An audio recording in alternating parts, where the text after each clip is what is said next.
All persons having business before the Honorable Judges now presiding over the District of Columbia Court of Appeal, draw near and give your attention. God save this United States, this honorable court. This honorable court is now in session. Please come to order. Thank you.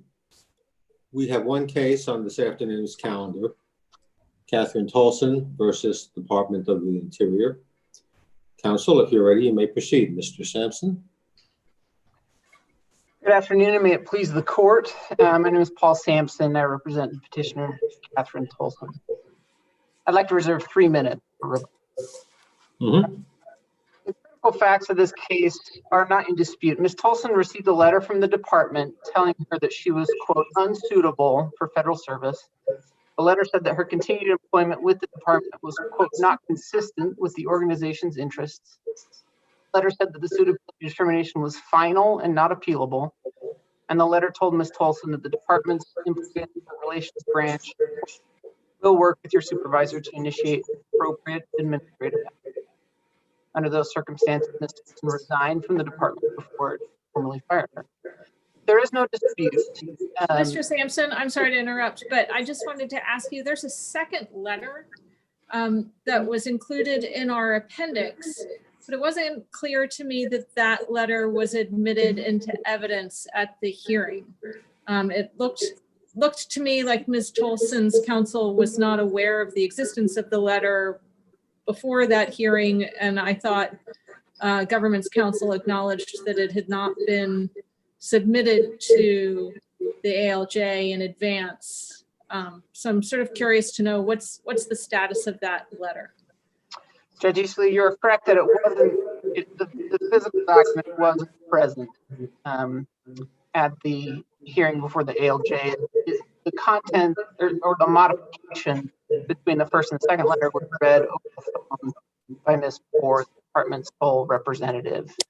It's my understanding that counsel from Ms. Tolson below didn't object to that it was read into the record and became part of the record. Now, ultimately, we're not relying on the differences between those two letters. The second letter itself said all those things that I just said to the court, that put her on notice that she was found unsuitable and that an administrative action was going to be, an employment personnel action was going to be instituted against her. And under those circumstances, she resigned. There's no dispute that she resigned because of the letter. The ALJ specifically said that she testified credibly and found that she resigned because she believed that she was going to be fired and that it would be better for her to resign so that she would have a clean record. And the department hasn't disputed that at all on appeal. It hasn't said she left for an illness or for some other reason. She left because she had been found unsuitable and believed she was going to be fired. It's really hard to understand how the ALJ reached a voluntariness finding in light of the credibility finding that you just referenced.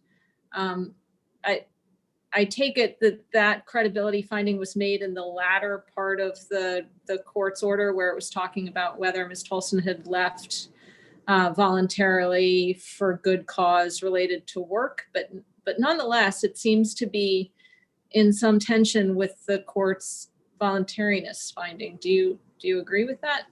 Absolutely. And off the top of my head, I can't remember exactly where it is in the letter, but it definitely is in tension with what the court found with respect to voluntariness.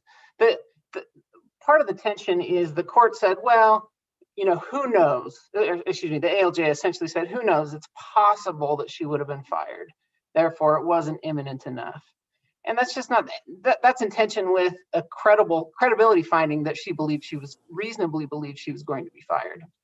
Counsel, can you just help me with Bowen for a second? Because, in Bowen, the court notes that the petitioner said he resigned because his supervisor told him that, quote, he was going to be discharged. No ands, ifs, or buts about it. So what do you say about Bowen? I mean, because what Bowen reads, part of what it says is, but who knew when? It could be any time in the future, and it wasn't, so therefore it wasn't so imminent. What's your response to that? Yeah, Bowen is not applicable to this case. Bowen is a shape up or ship out case. It is not a quit or be fired case. But how can you say that when the credited statement at issue, one credited statement at issue was he was going to be discharged. He was told he was going to be discharged. I understand you want to point me to a letter that's a shape up or ship out letter. I just wonder how you can reconcile that conclusion with a clear statement that says you're going to be fired. Yeah. So, and I apologize, I can't remember the names at each level, but there's 3 levels in Bowen. The first is it's a claims examiner, the next is the appeals examiner, the next is the Court of Appeals. So, something like that. I might be mixing those up, but it's 3 levels. At the first level, the petitioner made that statement. He was told I was going to be fired if I didn't quit. At the next level, he submitted a letter that said, no, the letter said, if you don't shape up, you're going to be fired. In other words, you have a chance to reform yourself and you're not going to be fired. And so when he made that statement at the first level, it was proven to be incorrect, that the letter was the actual statement from the employer. And the court. I didn't get that. So let me just make sure I understand you correctly. Was there some indication that that letter was in fact the thing that he was previously reporting about? I believe that's the case. Yeah, I believe at the first level, he was overstating what the letter said. And he was saying, they said I'm going to be fired. And to prove that, at the second level, he puts in the letter and the court looks at that and says, no, that's not what the letter says. The letter says shape up or ship out. That's a different case than quit or be fired. So Bowen is distinguishable on those grounds.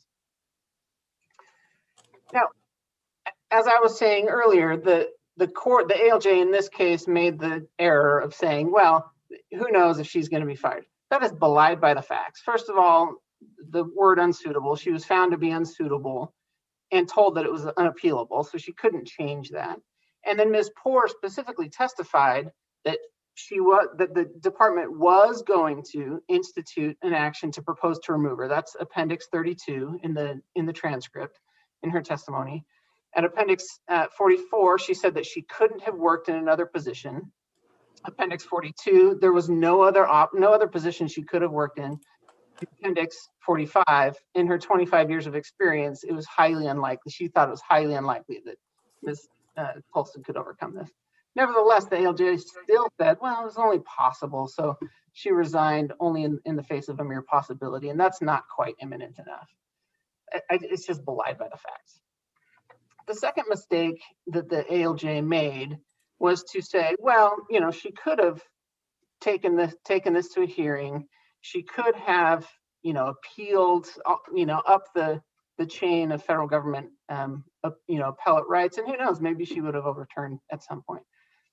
This court in Thomas v. District of Columbia said that's simply not a requirement. The fact that someone forgoes a hearing isn't enough to say it isn't imminent. And in fact, this happens all the time in these quit or be fired cases, where that's the whole point. When you quit before being fired, you're foregoing sort of the process that exists.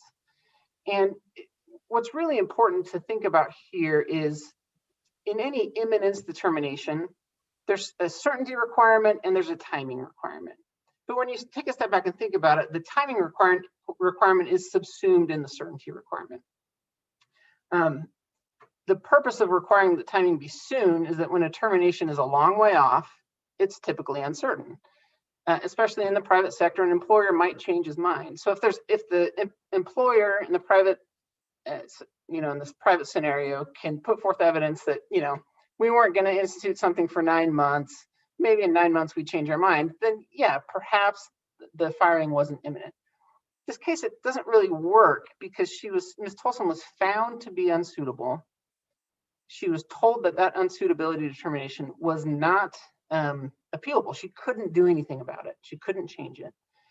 And it would be improper for the government not to fire her. She was found unsuitable. And although the wheels of government may turn slowly, as the department says in its brief, they certainly turn, and they would have turned in this case. And in fact, the evidence supports that. Ms. Poore specifically said that the government was going to institute an action to remove her based on the unsuitability determination. It was going to happen. And so the timing requirement is subsumed within certainty.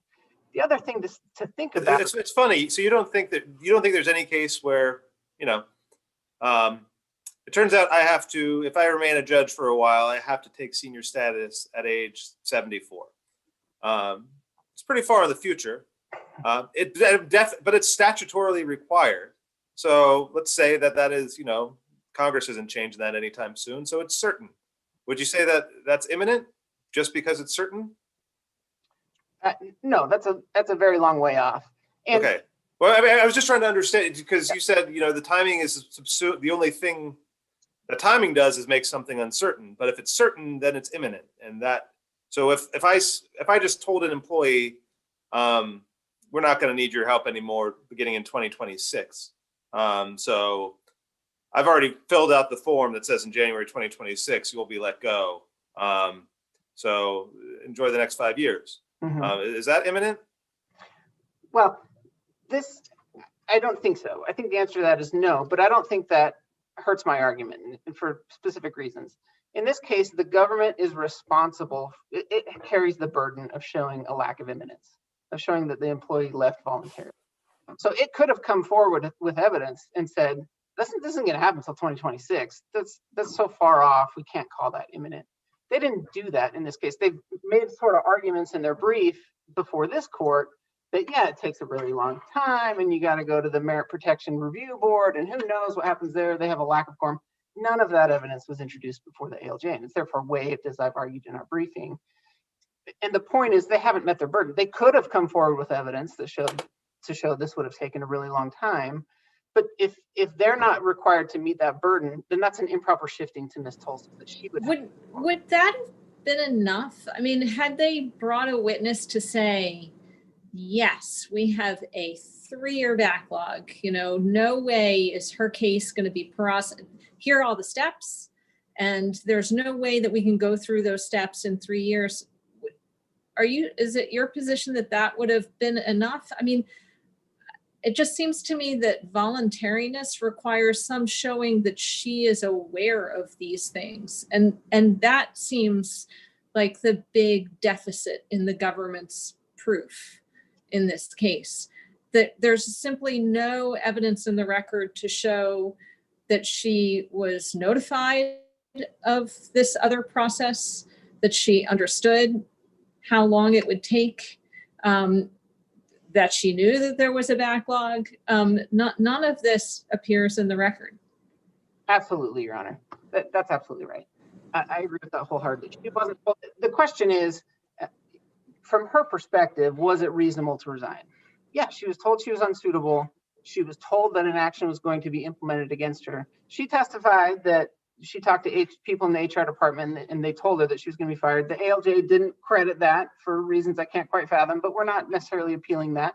So nevertheless, there's no evidence put in by the department that she was informed at all about the the Merit Protection Review Board, that it would take a long time or anything like that. Have we clearly stated in any case that voluntariness has to be examined from the subjective point of view of the employee? Maybe subjective is the wrong word, but I'm wondering, has this proposition been articulated squarely in any of our cases? Yeah, Your Honor, I'm sort of searching my notes. In Thomas, for example, and as I have argued in my briefing, Thomas is sort of the key case.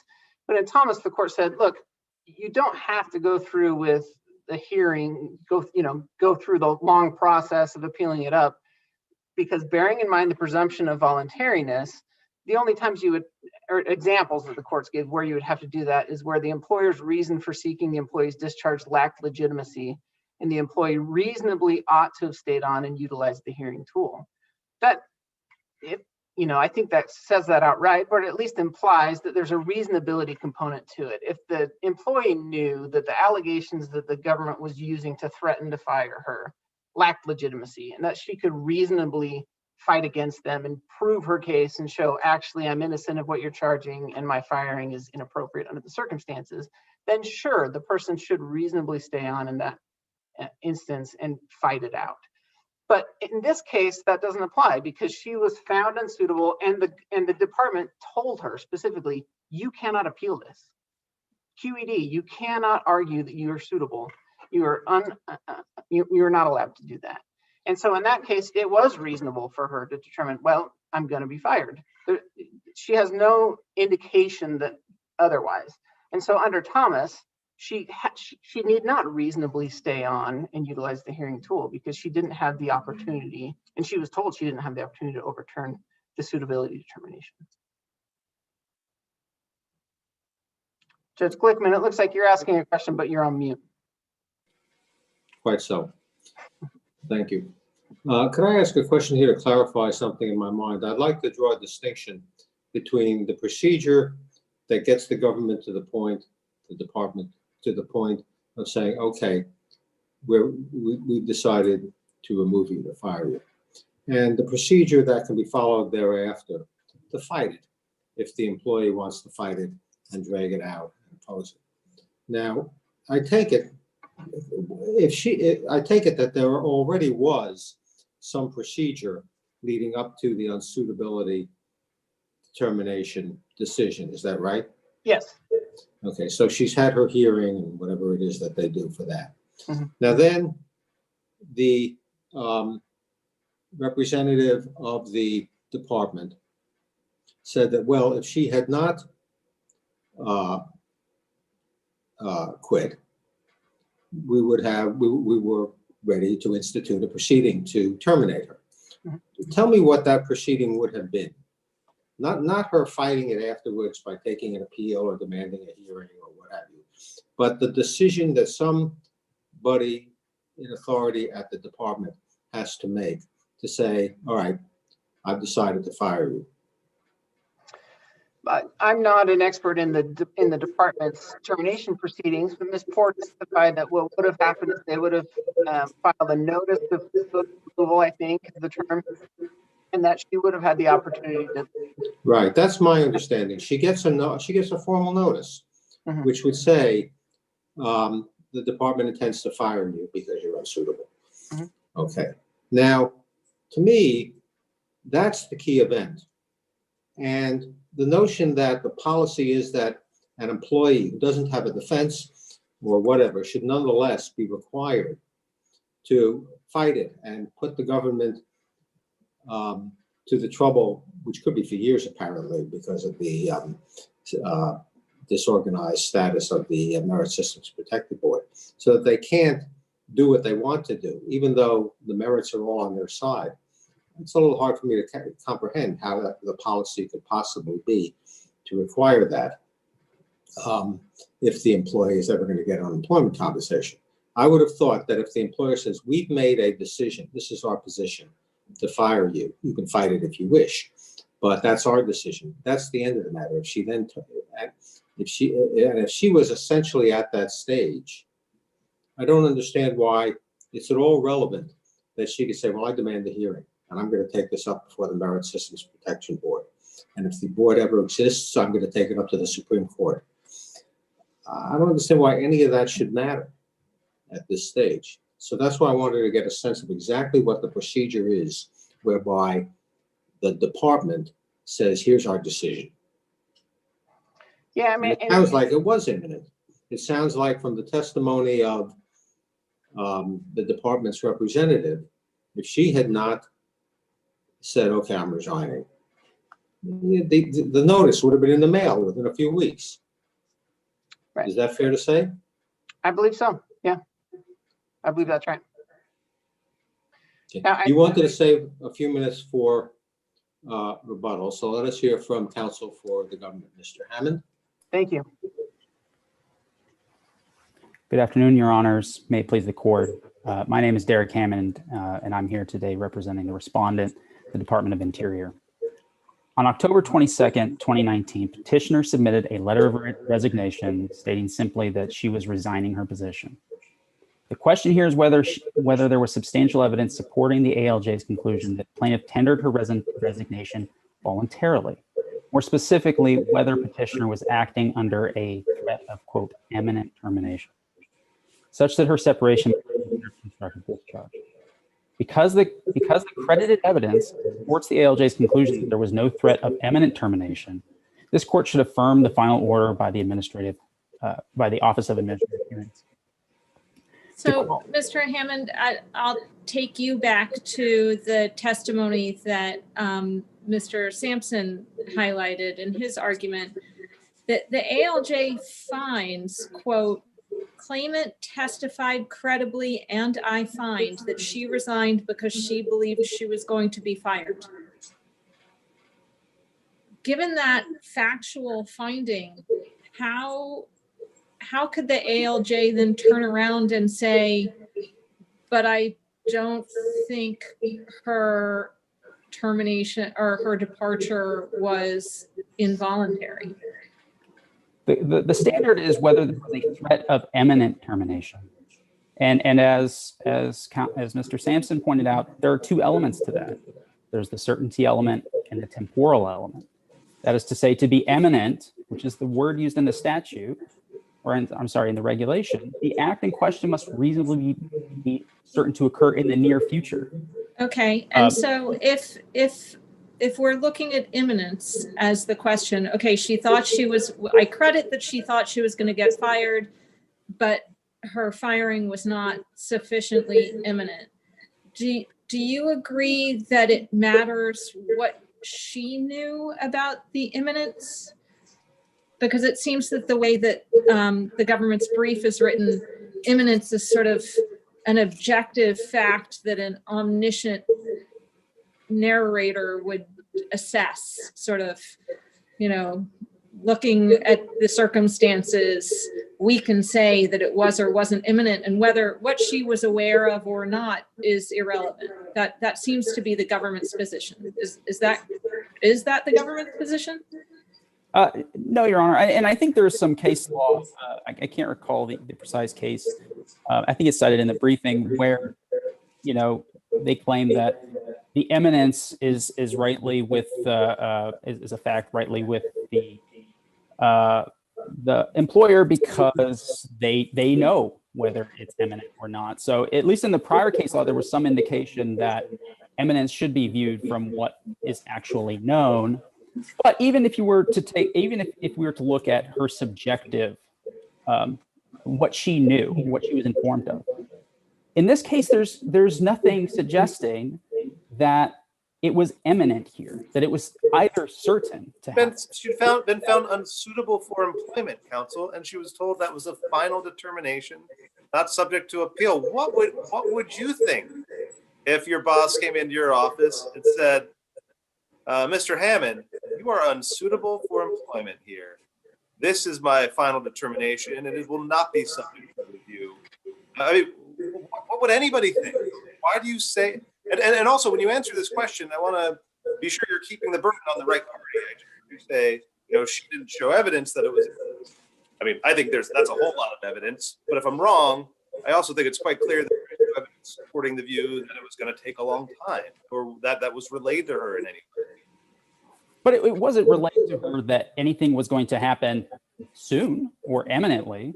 And what else are you going to do when somebody's unsuitable? If I come home and I find, my child care provider neglecting the kids, I say, you are unsuitable, you're going to be terminated. Like, do you think you might think I'm talking about in 2023? I think she's going to think that's happening right in the immediate future. I was thinking about my law clerks. If I told them that they were unsuitable for employment, and that determination was final, I think that they might not show up for work tomorrow, because I think they would think that they had been fired.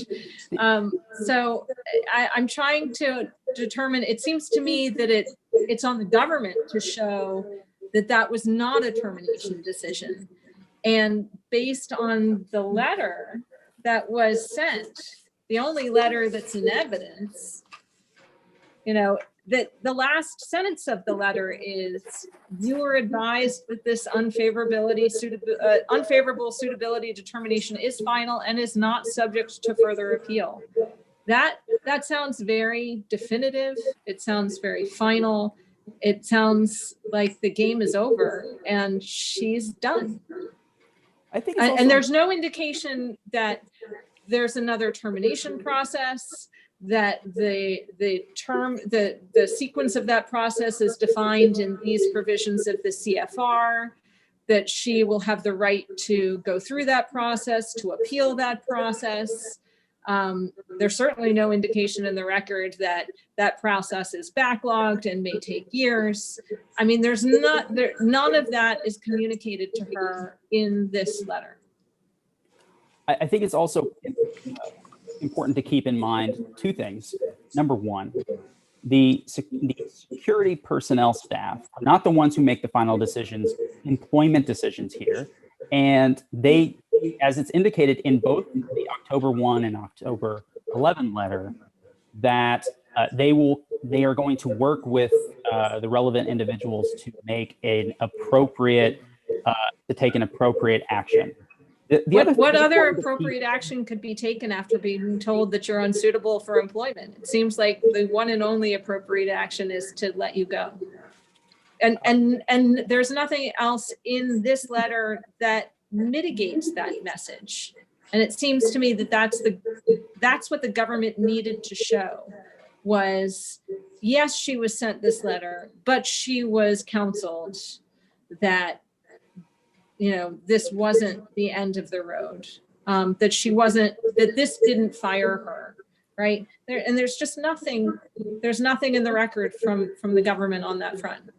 So I would direct the court to the fact that between the time she received the first letter on October 1st, 3 weeks elapsed before she submitted her resignation, and nothing had happened to her in the meantime. That doesn't speak of eminence. There are certainly situations. She got the same letter again. That happened. And then more 10 time. days later, still unsuitable. But then more time went by. Another 12 days go by, and still nothing had happened to her. That does not speak of eminence. There are certainly situations in which an employee engaged in serious conduct in which they're immediately suspended and proceedings begin right away.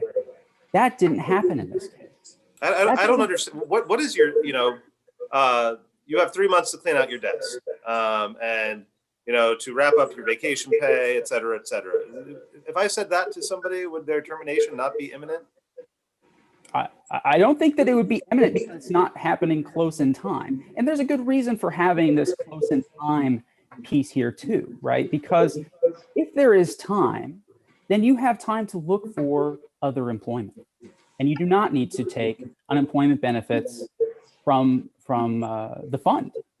So why should the employee be taking money from the fund when they can pull down a paycheck from an employer that is willing to pay them to do the same job? Maybe because she's saving them the money of the salary instead, and which is what they ultimately would prefer. I mean, I don't know. I mean, the federal government is a bit different in the sense that they have these due process protections in place because they care about making the right decision. And let me be clear here that a decision on her employment had not been made yet at this point. That was the evidence we have before us is that that letter was coming. I mean, what the hearing I don't know, I don't need to know anything about the way the government works internally. All I know is what's in the record, and the record is that decision's been made. Like that administrative action terminating her is coming. That's what Ms. Force says. So, like, the government could have put on evidence that meant it was going to take 2 years, but it didn't do anything like that. So I don't know. From what I see, it sure looks like it's coming quick. And just to piggyback off of Judge Deal's comment, I mean, the government's own witness acknowledged that the first letter was followed by the second letter that didn't make it into evidence because, quote, the first letter made it sound like removal was a foregone conclusion. I'm not quite sure how the government gets over that testimony. You get the first letter that makes it sound like removal is a foregone conclusion. You get a second letter that doesn't indicate that it's been revised or amended. There's no highlighting of the altered language. Even the date comes on the 11th as opposed to the 1st. I mean, it could be very easily mistaken for a simple duplicate letter, and she's never asked about it. And it seems to be kind of a repeat of like, we meant it. You're leaving. We're done with you. if the burden is on the government to show that she left voluntarily, I'm not quite sure what we're supposed to look to There's two things in here. this record. Right. So the record is she resigned and she provided no explanation for her resignation in the letter itself. And then, but there were approximately 3 weeks that go by from the time she received the first letter to the second letter. So even if it was likely to happen that they would institute these proceedings, we don't actually know what the decision ultimately would have been because she hasn't received the proposal and she hasn't responded. And that's the information the agency would rely on in actually making a decision. Maybe she comes up with something that would give the deciding official, the person actually responsible for deciding whether she stays or goes, it would give that official reason to keep her. But putting that aside, even if we Before you were put that aside, Mr. Hammond, Yeah. Does the government have any basis whatsoever in this record, or just from experience, really, to say that that her removal was not a foregone conclusion? The government's own witness testified that in 25 years, she'd never seen anybody who got one of these letters not removed, and that it was highly unlikely that she would not be removed. And it's hard to understand how, and she went further and said there is no position in our entire department that this person could fill. Now, there's no evidence in the record that there was something wrong with the decision that was made, that she was unsuitable. The process had already gone underway. She'd had her opportunity to argue that there was something wrong with that claim. And she lost it. And she's told it's unappealable. It seems to me as if it's hard to argue that that her removal was not a foregone conclusion. Indeed, I don't even know if somebody in the department could really had the liberty to countermand the determination that had the right, I guess I should say, to countermand the determination that this person was unsuitable for public service. I don't know, Your Honor. I'm not aware of how this would have played out. Who the deciding official? Well, who had the burden? I mean, the burden was on the government to show that her removal was not imminent, and the government didn't put on any evidence that her removal was not imminent. The evidence was to the contrary. She gets a letter saying, in effect saying, if you don't get out of here now on your own initiative, we're going to be starting proceedings. She gets 2 letters to that effect. But I would say, Your Honor, neither of these letters say you need to get out of here now. This is not a case of quit or be fired. There was no ultimatum that was proposed to her like that. That takes it out of the realm of the Thomas case, the case line.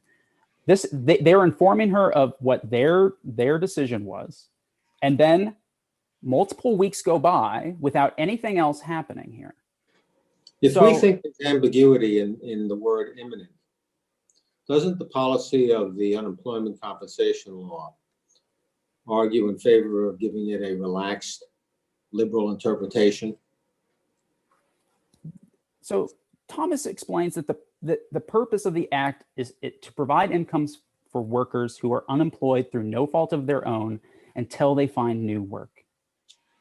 Here, there was no showing that she was going. There was no reason to believe, based on what had happened, that she was going to be leaving anytime soon. Nothing had started. And there's no indication that anything else had happened other than she had received these letters and some gears may have been turning.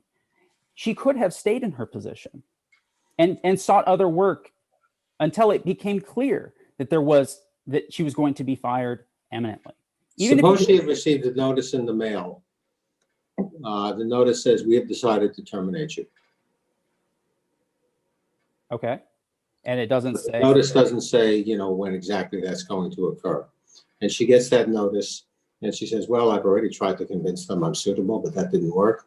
So I guess I should quit. You would say that under those circumstances, it was not a quit or be fired situation? That's what happened in Bowen. His supervisor said, "I'm going to terminate you," but it wasn't clear when. And in the meantime, he was allowed to continue working. And Do you and in that disagree? case- Do you disagree with the interpretation of Bowen given by Mr. Sampson? I'm not sure I quite understood his response. I think his point was that the petitioner, this is how, and I look back at Bowen, I think it's a plausible read of it. I'm just not so sure. That petitioner said at an initial review process, his boss told him he was going to be fired. Then at another hearing later, he submitted a letter to evidence that fact. And the letter, in fact, didn't say you're going to be fired. It was instead a shape up or ship out letter. You better get, if you don't improve, you're out of here. So he's just suggesting that, and I have to say, the court was quite unclear about what it was doing with that initial statement. And his explanation makes some sense to me. Was just that statement was later clarified to be more like a shape up or ship out statement. I think that was his answer. You can tell me if I'm wrong, rebuttal. Let's even if we credit that, I don't know. I'd have to go look at the case again. I don't recall one way or the other. I apologize. But even crediting that, there's still Green. I think Green is also helpful here because in that case, the court held that there was substantial evidence to support a finding that an employee's resignation was voluntary when the employer came forward with evidence to show that when the petitioner had resigned, a decision had not yet been made, right? So the person who ultimately had authority to make a decision had not made the decision. And even though the employee in that case was on the verge of being fired, that's what happened here. The employer, the actual official who was going to make a decision had not made a decision yet because they had not gone through the process in which the employer makes the decision based on all of the evidence, including whatever she may submit as she had submitted previously or new evidence or different explanation. And there was no timing. There was nothing to suggest to her that this was going to happen tomorrow or next week or the week after or next month or anytime soon. I just think Green is difficult to rely on because in Green, if I recall, there are no letters. There's just a series of conversations, right? And what comes of those conversations is that the appeals examiner makes a finding that there's no firm indication in the record that Mr. Green was in fact going to be fired, although his performance was less than expected. This case just seems factually distinguishable. We have a letter saying you are unsuitable for federal employment. That is final and it is unappealable. And then you have the government's own witness saying, if you're unsuitable, you can't keep your job. And I've never seen anyone keep their job.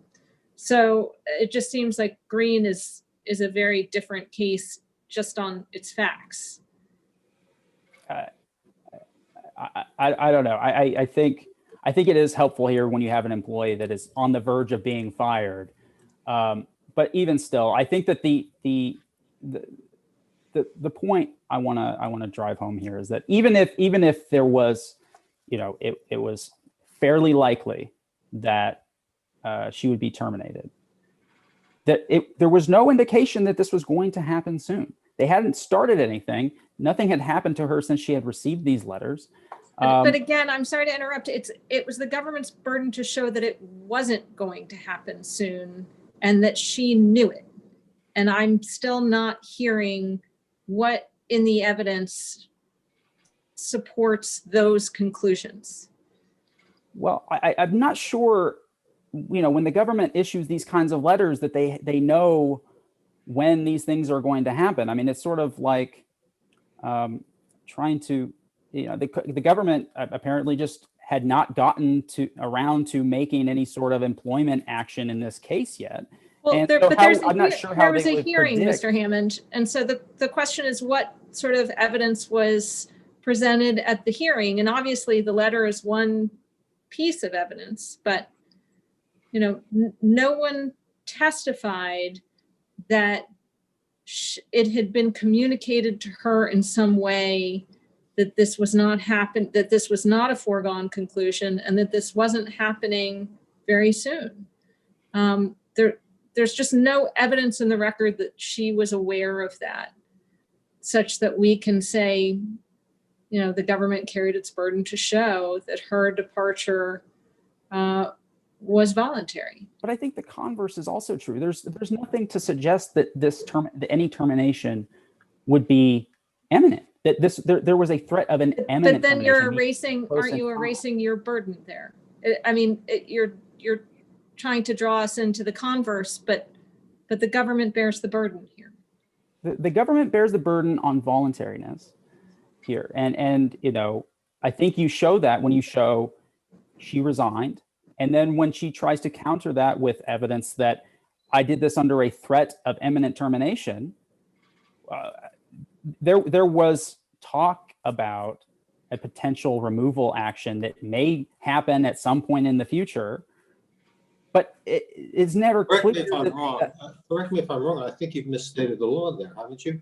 I thought that the resignation is presumed to be involuntary, unless yes, the government presents evidence to overcome that presumption. It's sufficient to overcome that presumption, and that's different from what you were saying, that the government shows that it's met its burden by showing she resigned, and then she doesn't present any evidence to show.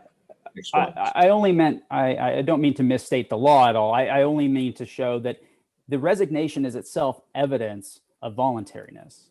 And to go with that, we look at all of the other circumstances.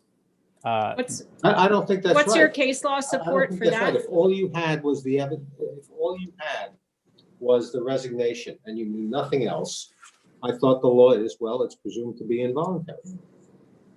Am I wrong about that? I think that the case law I've seen is that the presumption is that it's involuntary and that the employer bears the burden of showing voluntariness. I only mean to suggest that we look at the totality of the circumstances here. Burden by relying on the resignation. Perhaps not in this case alone. I mean, there are certainly cases where a resignation alone could demonstrate that it wasn't under a threat of imminent termination. Or, I mean, it is one of the pieces that we should consider as part of the showing of voluntariness. There's a counterintuitive feature of what I take to be the government's argument here. The government's argument seems to be that the Department of Interior, and for any other government agency, I suppose, when it issues, after an appropriate process, an unsuitability letter like this, it wants its unsuitable employees not to resign and save the government the trouble of whatever it has to do, but to stay on indefinitely, be the pariah in the office, be an unhappy employee. No job is good enough for you. No job is suitable for you, excuse me. And to stay on indefinitely and to fight it and to take it up to the Merit Systems Protection Board, to take advantage of the inability of the Merit Systems Protection Board in its current configuration to make a decision, and literally stay on for years. That sounds like you're saying that's what the Department of Interior wants when it issues an unsuitability letter for its employees. That sounds very odd, don't you think? I don't know that that's what the Department of Interior wants. We're operating under the framework and the case law of how unemployment benefits work. And this is, if we follow your recommendation here and say that she cannot get her unemployment benefits because she didn't do those things, what we're saying is, okay, if you're an employee in that situation working for the federal government and you get one of these letters, you have a big incentive, even though there's no merit whatsoever in your case, to drag this out. You could probably get to retirement by the time the Merit Systems Protection Board is able to deal with your matter. And that's what the government seems to want. It doesn't make a lot of sense.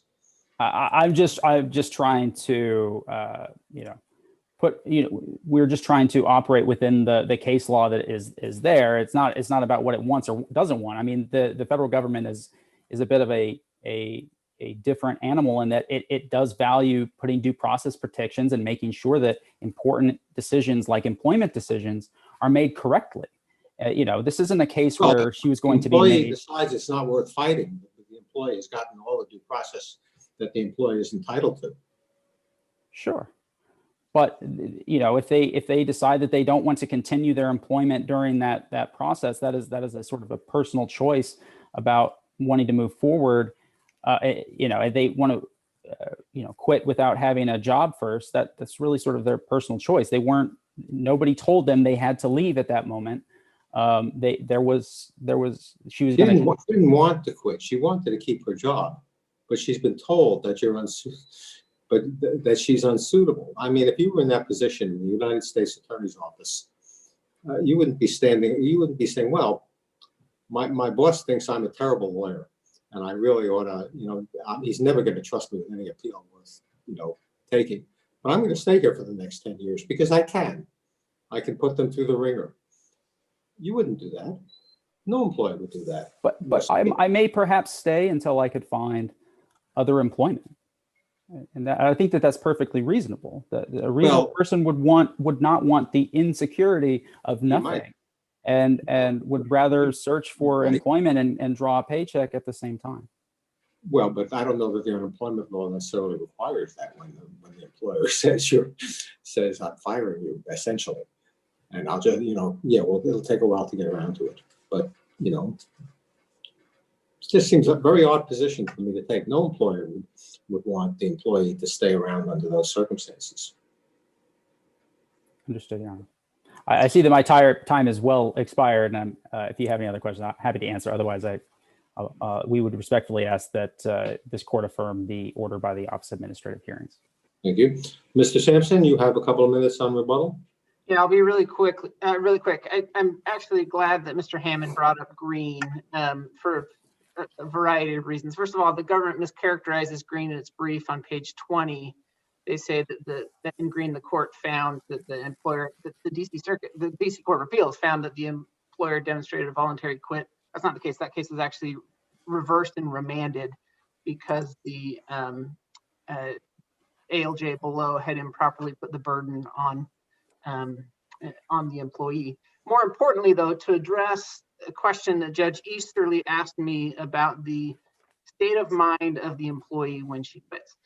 One of the reasons why if the ALJ was overturned in Green and the case was remanded is because the ALJ improperly placed the burden and failed to evaluate certain evidence, including that the petitioner in this case in Green had adduced evidence tending to support a finding that he reasonably believed his firing to be forthcoming.